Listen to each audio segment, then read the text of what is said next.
के लिए सबसे जरूरी संपत्ति के रूप में बच्चों को संरक्षित किया जाता है, जबकि इनके माता पिता की गलत समझ और गरीबी की वजह से बच्चे देश की शक्ति बनने के बजाय देश की कमजोरी का कारण बन रहे हैं।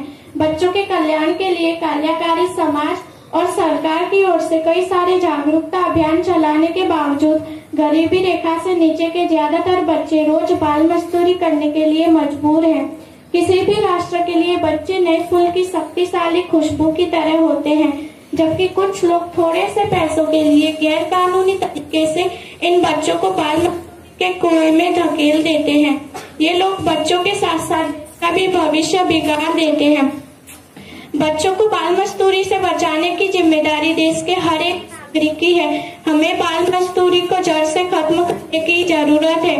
देश की आजादी के बाद बाल मजदूरी को खत्म करने के लिए सरकार की ओर से कई सारे नियम और कानून बनाए गए, लेकिन इनमें से कोई भी नियम कानून प्रभावी साबित नहीं हुआ। बाल मजदूरी से सीधे तौर पर बच्चों की मासूमियत का मानसिक, शारीरिक, सामाजिक और बौद्धिक रूप से विनाश होता है। बच्चे प्रकृति की बनाई एक प्यारी कलाकृति है, लेकिन ये बिल्कुल भी सही नहीं है कि कुछ बुरी परिस्थितियों की वजह से बिना सही उम्र में पहुंचे इन बच्चों को इतना कठिन श्रम करना पड़े। बाल मजदूरी एक वैश्विक समस्या है जो विकासशील देशों में बेहद आम है। माता पिता या गरीबी रेखा से नीचे के लोग अपने बच्चों की शिक्षा का खर्च वहन नहीं कर पाते और इसी वजह से वो अपने बच्चों को स्कूल भेजने की बजाय बाल मजदूरी जैसे कठिन श्रम में शामिल कर लेते हैं।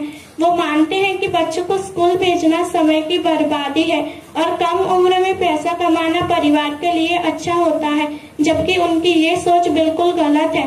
बाल मजदूरी से बच्चों को बचाने की जिम्मेदारी देश के हर एक नागरिक की है।